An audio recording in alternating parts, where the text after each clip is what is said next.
Hey everyone, welcome back to the It's a Mind Game podcast. My name is Jade. I'm a personal trainer and mindset coach specializing in HA and ED recovery.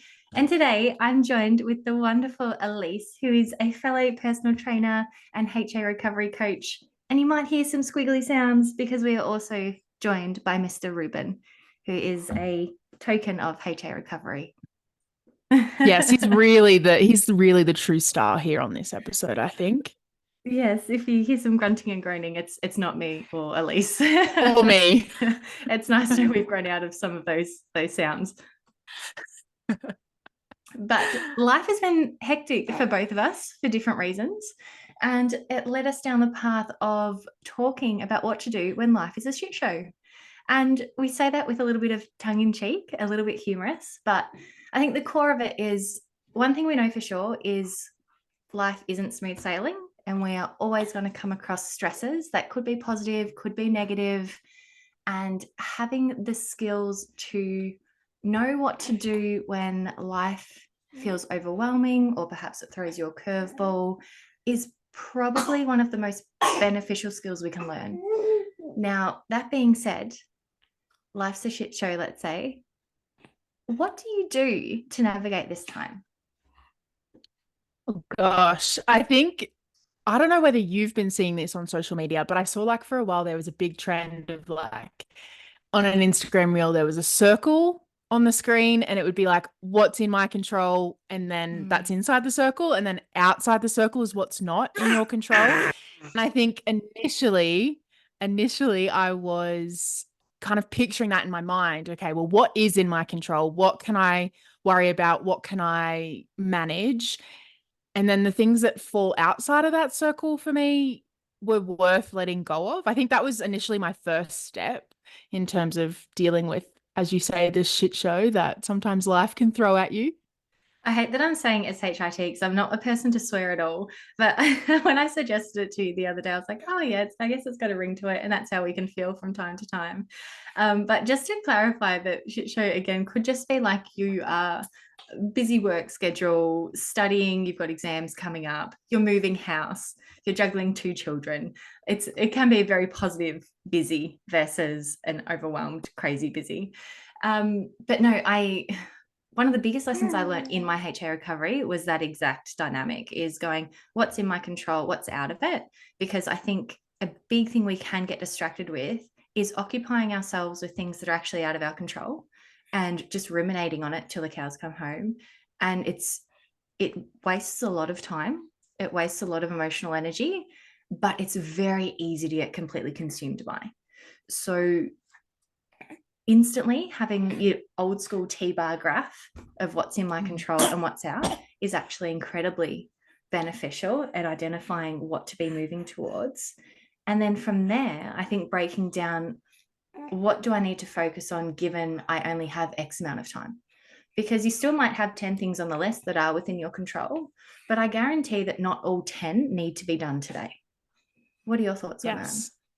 I absolutely love that. And this is something I really try and teach my clients in HA recovery. And this is actually, I'm not going to take credit for this. This actually came from my oldest brother, who was like a star student, successful with his business, all that sort of stuff. And he said to me when I was studying, and in the thick of trying to manage exams and assignments, like what you kind of described earlier, to pick the top three things that you have to do today and do them. And they could be as simple as starting the introduction for your assignment or reading a chapter or meal prepping or something like that.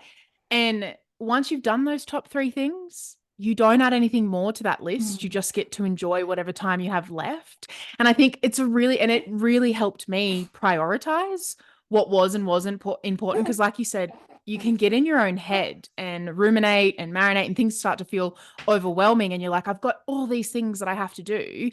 But realistically, if you sit down and prioritize the urgency of some of these tasks, if they don't make the list today, well, then they can make the list tomorrow. If they don't make the list tomorrow, then are they really that urgent that you need to be stressing about? So, my go to kind of tip for myself and my clients is, what are your top three things that you have to do today? Not 10, 3. Yes, I was going to say the next thing I wanted to jump on is that you strategically picked three, because with that whole idea of so much is going on, how do I keep up with it? What do I do first? Is even if we get things done, we have no recognition of it because there's still so many more things left, which is where that sense of overwhelm comes from. So at least if you can pick three things, or depending on the time frame, maybe it is five, but you need to be accommodating to the time you've got available in the day and the type of tasks that you need to get through. Because at the end of the day, if you can go, I have done those three, your sense of accomplishment kicks in. And as soon as you've got that, you start to get a grounding on, hang on, I've actually got more control over my life right now than what it feels like. And for the women listening who perhaps have just entered mum life, that can be a really big transition, is because you suddenly go, all of my to-do list is very, very different from anything I've ever seen before. And if you're measuring your past to-do list to your new to-do list, you actually might think you get nothing done because you're so used to doing XYZ and now it's ABC. And it's very easy to go, oh my gosh, where have I as a human disappeared to? And I think it's important to recognize that if you can even fulfill those things and recognize that, well, you've actually done XYZ and that's your new criteria, it helps you realize that you're still productive, you're still getting things done, you still are you. It's just witnessing a difference versus expecting old you and new you to be active at the same time. Yeah, I do really love that because I do think, and I know I've experienced it before, like getting caught up in comparing yourself not to others, but to a past version of you. And I think that's just a rabbit hole that if you can stop yourself going down, you'll be so much better off in doing so. Yeah, and you could apply it so much for when you think about studying versus work versus mum life versus training all the time. I'm sure you've probably experienced this yourself and some of the women that you work with too. Even from a training perspective of going, 6 days used to be really easy for me to achieve, and I'm not talking excessive 6 days, as in 3 hours a day, 6 days a week, just 6 days, 1 hour, and then suddenly you're doing three and you don't feel so good about it. But the reality is that's all you've got accessible to you at the moment, given that you've got your other priorities on. And that leads back into your in control, out of control. It might be out of your control to get 6 days in because you do have a work thing due, you do have something for university. But what is within your control is three. Yeah, absolutely. I mean, what's not in your control right now is Ruben wanting to talk. So, I know if anyone's watching the YouTube of this, because it will go live, I'm just going to let you know every time Ruben makes a sound, I just freeze frame my face in like a really scary position. oh, do Because you? I'm like, oh my God. I'm like, oh, but this would definitely be a out of my control scenario, which is he was meant to be napping for our conversation and he's chosen not to. Option one, completely freak out and cry and ruin the podcast. Option two, see Felice is cool with me having Ruben here. She graciously is.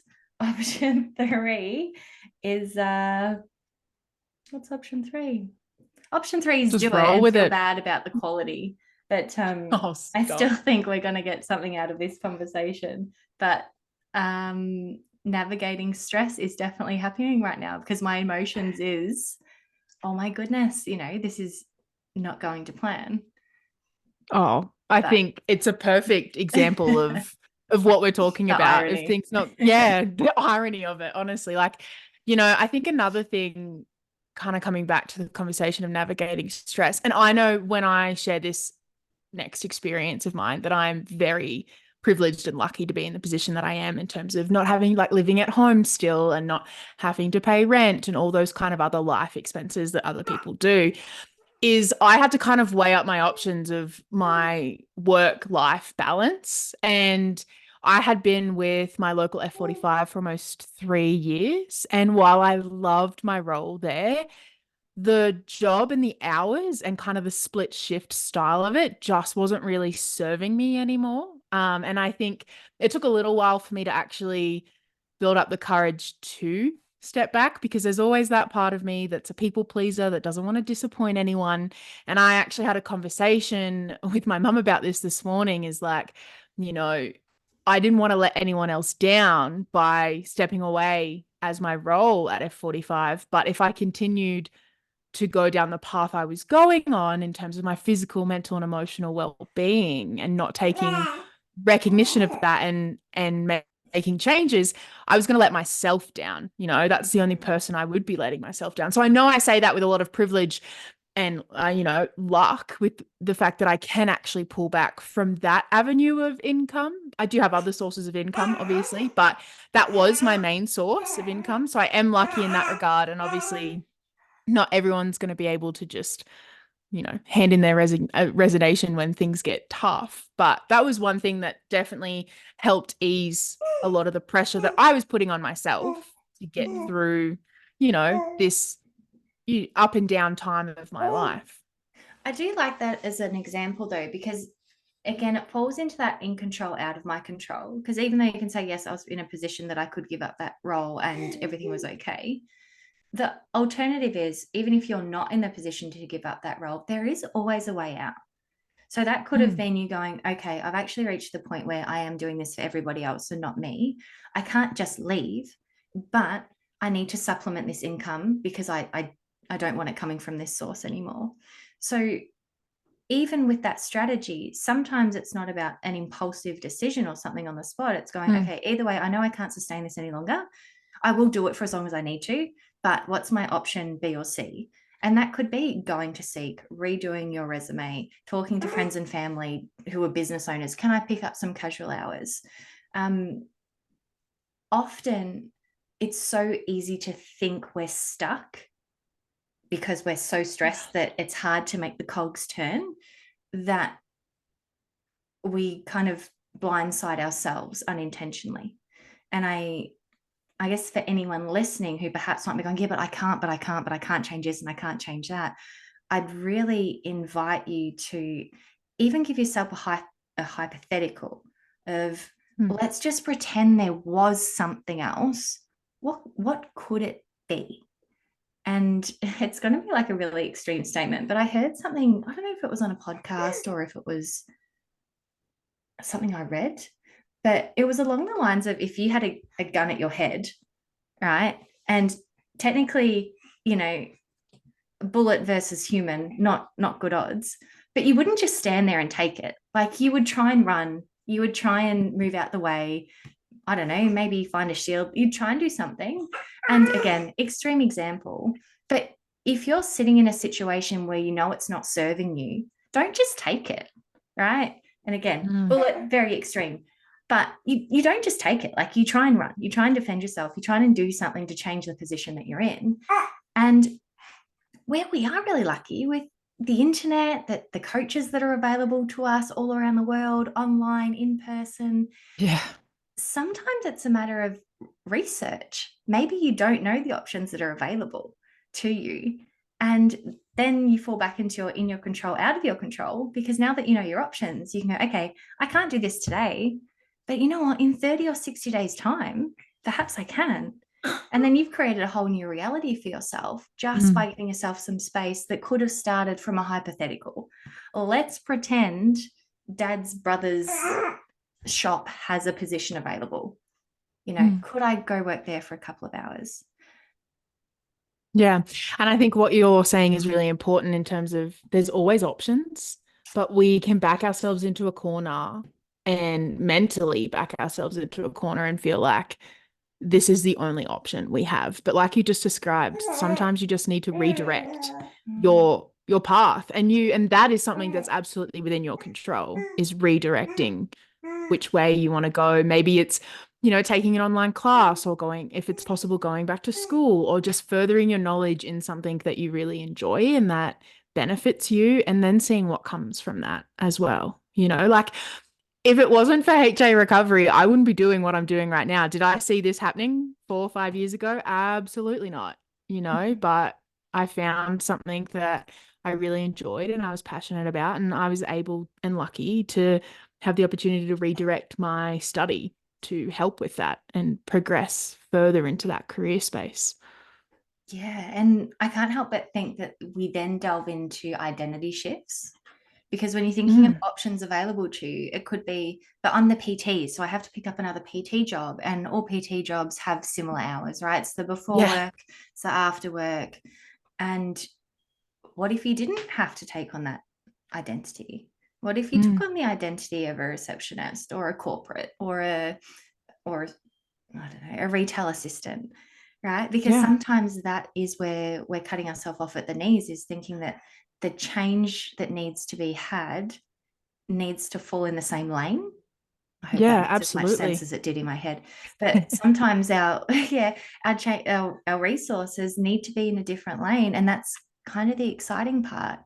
Um, and I can't help but think sometimes when women hear HA recovery stories and even eating disorder recovery stories, they also hear women who have had really big life changes in that time and kind of think that one causes the other. But I think they happen harmoniously, because as soon Mm. as you create space, because you're not occupied with your training, with your diet, with all of these compulsive things, you actually create space to think differently, to act differently. And then suddenly you've potentially had a career change, you've moved house, you've changed relationship dynamics. And it's interesting how, we've started off with shit hits the fan, what do you do? And we've led to essentially a criteria, which HA is meant to be the go free, do whatever you want to do, but criteria does matter. We've led into a hypothetical space, like let's just entertain the idea of change, which has then led us into Mm. identity. Yeah. And I don't know, I think of my little ones here purely because Kasima dresses up as a different character every day when she goes to kinder, I right? love that. It's really inspiring, right? And I know that sounds silly, and I'm sorry, I wouldn't have said it like 5 years ago, but the reality is it's very cool to watch a tiny human step into a costume and simply go, I'm Elsa today. I'm Emma Wiggle today. As adults, like I know that's again an extreme example, but if we decided we wanted to be a different person, right, we actually can. Like Mm. it comes with so much baggage. And like leading it back into your F45 example, you're an F45 trainer, right? Mm. That's what I do. And then you've gone, no, I'm not that today. And maybe I'm not Yeah. going to be that for 12 months. Whew, clearly, Ruben likes F45. There's so much power in being able to disconnect and go, I perhaps don't want that identity anymore. I'm going to step into something new, or I'm going to try something new. Was there some level of empowerment that come from you stepping away from F45 and just going, I'm going to try on something new? Yeah, absolutely. I think your example with Cosima is beautiful and very, very accurate. I mean, I guess it does look a little bit different for adults, but there's no reason why we can't decide that we want to do something different. And it may not be as easy as waking up the next day and putting on a costume. It might be a little bit more thought out than that. Like for me, I don't, I mean, I do my online personal training, but I don't really see myself going back into a gym setting in terms of like an instructor or a face-to-face PT. I mean, it is always there as an option, but it's not my main course of, I guess, career that I'm looking at the moment. But absolutely, there is a sense of empowerment. There is a lot of other emotions like, oh my goodness, is this the right thing for me to do?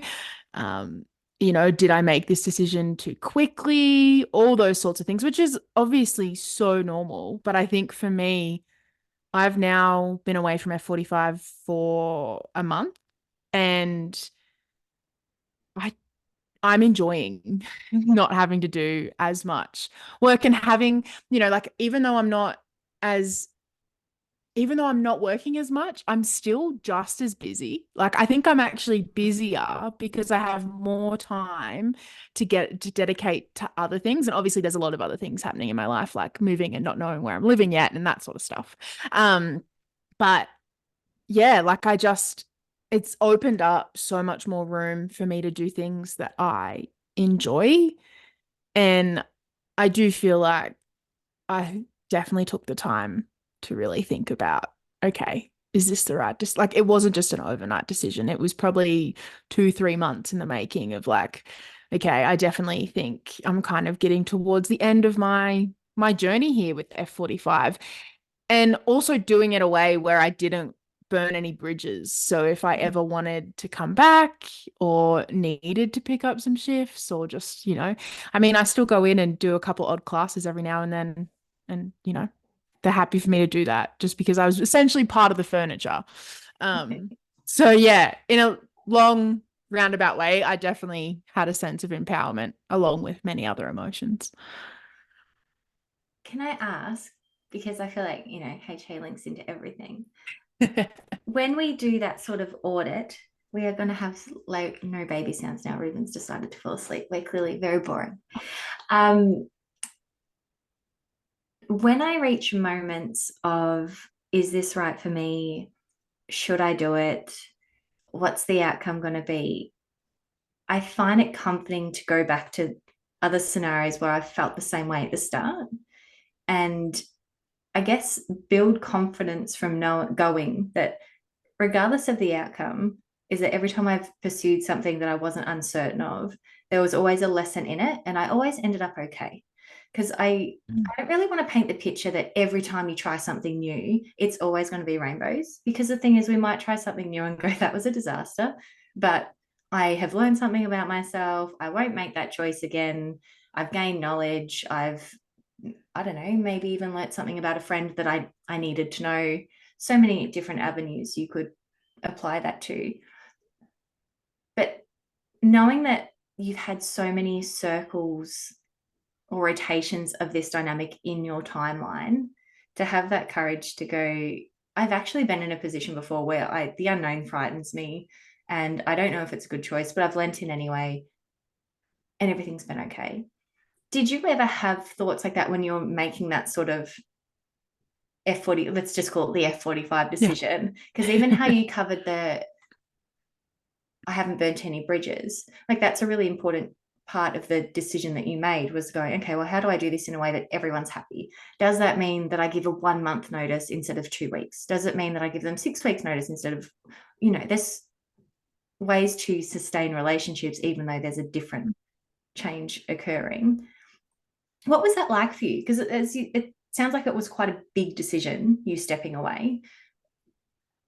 Yeah, it absolutely was a massive decision, and it's not one that I guess I took lightly. Um, I think I definitely had confidence from my previous experience with recovery because, like you just said, it's all like you're stepping into the unknown. You are leaning into the process. You are letting go of a sense of control. And that was replicated in my decision to scale back on F45 and scale back to the point where I no longer work there.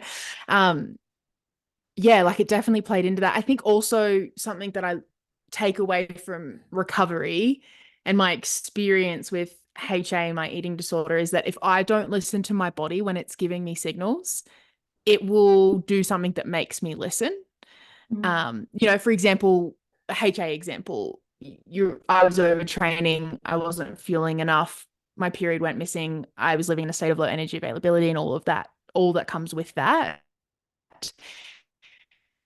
And I've learned from that experience that if you don't listen to your body will make you listen. And I was getting to the point where no amount of sleep I was getting was really cutting it. I was feeling really fatigued. I was taking forever to recover from workouts. Mentally just was exhausted and drained. And that's when I thought, okay, well, what do I have within that circle of control that I can make a change to so that I start to feel better in my body, physically, mentally, and emotionally. And F45, unfortunately, was that big thing that I did have a lot of control over and luckily did have the environment and ability to step back from. So I think that's probably my biggest thing that I use recovery for when making these decisions is listening to my body and knowing the signs it's showing when it's probably doing too much. That's not sustainable for long term. Signs our body can give us when things are out of synchronicity, I guess you could say. So the standout ones would be, okay, missing period. We know that one. Hair loss, we know that one. You mentioned fatigue as well. For me, other things I notice, and then I'd love to hear your side of it if there's anything that Mm. I've missed, just in case there's ladies listening going, well, I'm not sure if I'm out of sync, like, because I'm highly strung and running off cortisol, and I completely understand. It can be incredibly difficult to tell what is working for you and what's not when you are so stuck in a routine on the go that you don't even have a second to actually analyze where you're at because life feels like a whirlwind.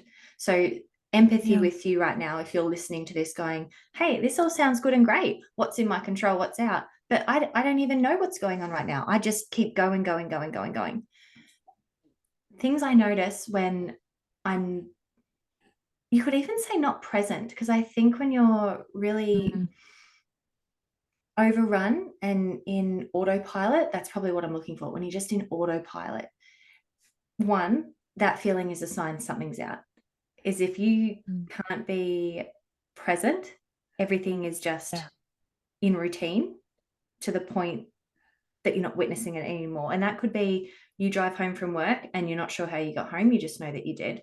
It could be that Mm. you've brushed your teeth to go to bed and then you've laid down in bed and gone, what did I think that whole time I was brushing my teeth? And I know these Mm. sound like very simple things. And some of it I'm putting my hand out right now. I'm having experiences of that at the moment, which is why this podcast I feel is really relevant. Is those little things make me go, okay, something's out of alignment because I'm checking out and I don't even know I'm checking out. Another thing for me would be really simple. I realize I'm not smiling as much, Mm. right? Like, and sometimes that could just be because I'm at home by myself without an adult to talk to, or because I'm on mat leave, like I'm returning this week. But something simple is, oh, I haven't laughed as much as I normally do because I haven't had stimulus to make me have a laugh. Now, it's nothing to do with work. It's nothing to do with health. It's nothing to do with anything crazy, but it does affect my mental health. So what's in my control of that is simply going, oh, hey, I'm gonna send Elise an audio, and surely something that will be said, and I'll start laughing. But that's taking control back because you're witnessing firsthand that, oh, my energy's off, right? So it could be noticing you're not smiling as much as you used to. You're brushing your teeth and you've got no idea what you're thinking about. You're completely zonked. You've distanced yourself from friends and family. Yeah. That's You're a big one. perhaps you're showing up to training and you're not enjoying it, or you're not showing up to training, right? Because you don't feel worth it to do something you enjoy. What are what are standout things you notice that aren't standout things? Oh, well, I was going to say sleep for me, but that's pretty standout. But also, I think the quality of sleep for me, like if I'm tossing and turning, I think if I'm not making time for myself to do things that I enjoy and just making, and this kind of comes back to another strategy that I use when it comes to dealing with high stressful periods of life is creating that white space in my schedule. So not having anything to do, not even planning, oh, this afternoon I'm going to spend 30 minutes and read my book, or I'm going to do this or that, like just having nothing in my schedule for a little bit. I think that goes out the window. And it's definitely something that I thrive off when I do schedule times for me to just do nothing but be me and just hang out. Um, I think a big one that you already spoke about, though, that I do find is withdrawing and just kind of sticking to myself and not really reaching out to people as much. Um, yeah, I'm trying to also think. I think you've kind of nailed the There's ones sort that of I one more, if experience. you don't mind me interrupting, because it just popped into Go. my Yeah. head. Because it's not obvious at all until someone points it out. Um, no hope for future plans. Mm, You're in like you the just, hamster wheel. So yeah. you go in your work, you're going to uni, you're doing whatever you do every day, but there's no like planning for a holiday, planning for a promotion, planning for Mm, a family, planning, like you kind of are stuck in the present, which again, context, because there is being present and there's also being stuck and not being excited for the future. And I think a mm, big part of being in a good place with your mental health is striving for more without being obsessed with more. Mm. Yeah, because there's that idea of destination happiness, like I'll be happy when I achieve this. And then you get there and you realize you've just missed out on actually being happy and living your life because you were so focused on moving forward and hitting that next milestone, whatever that might be. It's where it gets complicated, isn't it? Because there's a difference Very. between I can't be happy unless I've achieved XYZ, but the happiness that comes with having a goal so that you keep moving forward. Because I do think being stagnant doesn't help us either. Like there's enjoying time by yourself, with yourself, relaxing, all those kinds of things. But there's also going, all I have is that, and feeling sad about it. Yeah, it's all about balance, which which in my experience, once you achieve balance, it can change on you again. Like it's such a dynamic thing that even once you find balance between, say, work and life and family and study, something comes along and something happens and it slightly shifts that balance off and then you have to readjust again, and I think that's probably one of the biggest things that recovery taught me was the ability to readjust when things changed.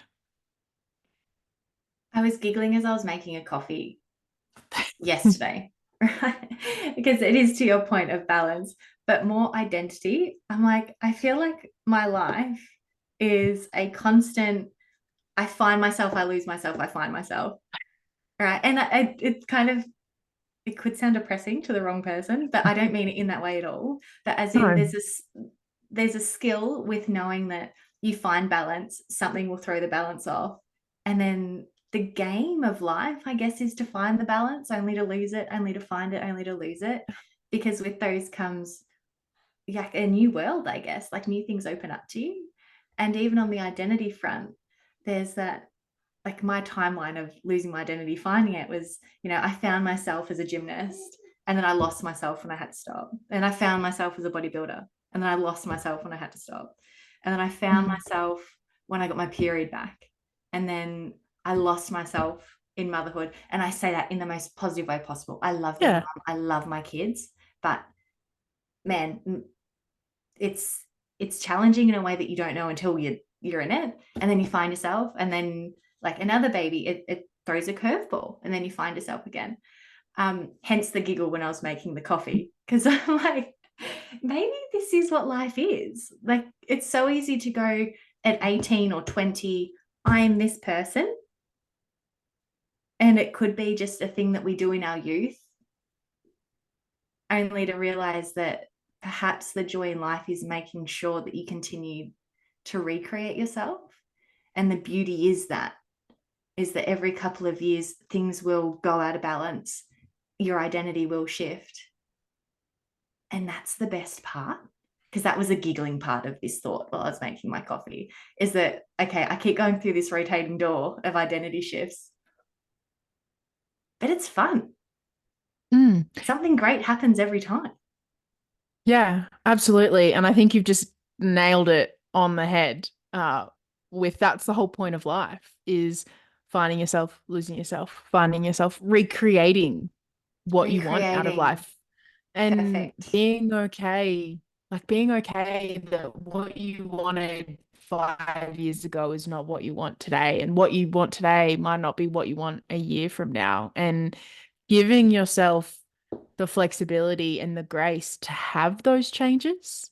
And I think what you just described in terms of that cycle of going round and round and round, it gives you confidence to know that whatever you're presented with right now, well, you can handle it, you can get through it, even if it's different, even if it's new, because in a similar sense, you've experienced this before.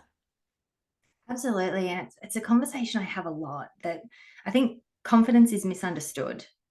I think it's perceived as something we just have.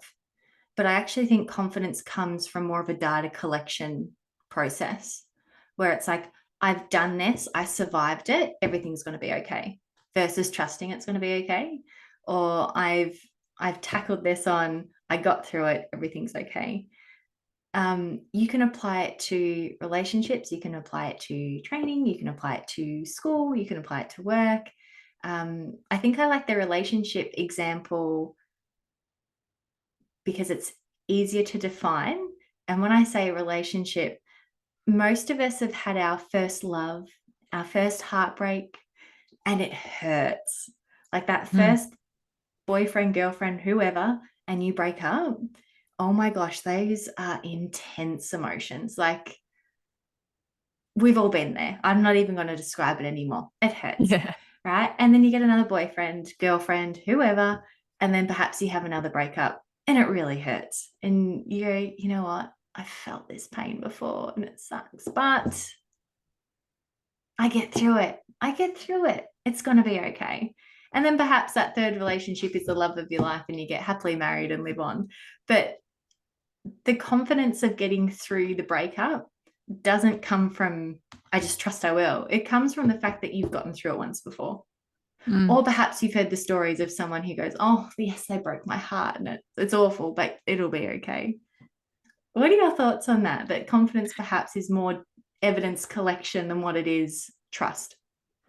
Yeah, I love that. I do think it's a bit of both. Like you do have to trust that you'll be okay and then you are okay. And then that helps build the confidence. So it definitely is Yeah. an interplay. And I definitely think of it as you were talking in the context of recovery. Like so often, and I'm sure you say the same thing to your clients, but so often I tell my clients, let's experiment with it. What happens if we do this for 3 days? Like, can you notice any differences in your mood, in your energy, and how you feel? Like all those sorts of things. Because, when we're unsure of something or we're afraid of something, the best way to navigate it and to overcome it is to face it head on and to do, like we're kind of going off on a bit of a, or I'm going off on a bit of a tangent here, but like the fear of weight gain, so common in recovery, right? Like every one of us have experienced that. You think about a childhood fear that you had. Maybe it was being scared of heights or being scared of the dark, or maybe something was living under your bed and you were afraid of that. Chances are you're not afraid of that as you get older, but you didn't just, I mean, some of it is you grow out of it, but most of the time it's Yeah, you but no, stood in the to your dark. point though, that's how you grew out of it though, Mm, right? Like you're yeah. afraid of the dark, but your mum and dad perhaps said, walk down the hallway, go to your room. No, no, no, want to. All right. And then you did it and you did it and you did it. And then suddenly you walk to your bed in the dark and everything's okay. Or the Yeah. monster under the bed, the same thing. You jumped a meter to the doorway because it could reach out and grab your foot, right? But you're Yeah. you're right. Everything. I love that childhood example because it's quite accurate. Is we unintentionally did exposure therapy, Yeah. potentially because our parents Absolutely. made us, but that's what it was. Is we went, oh my gosh. We didn't sit there and go, this isn't a logical fear that I need to face. We just got told by someone, deal with it, deal with it, deal with it, deal with it, until Yeah. we went, oh, I can survive this. That's Yeah. okay. And I think if you look at the fear of weight gain, say, for example, with HA recovery, if you break it down, it's really just the fear of the unknown, fear of the uncertainty. You're not sure what you're going to look like. You don't know how much weight you're going to gain. You don't know if you're going to like how you look. You don't know what other people are going to think about how you look. Like it's all of this fear of the uncertainty, which coming back to when you're in a high period time, like a high stressful period of time, sorry. Um, it's just the uncertainty. You've never been here before. You don't know what's going to happen. You might not know the outcomes of certain things yet.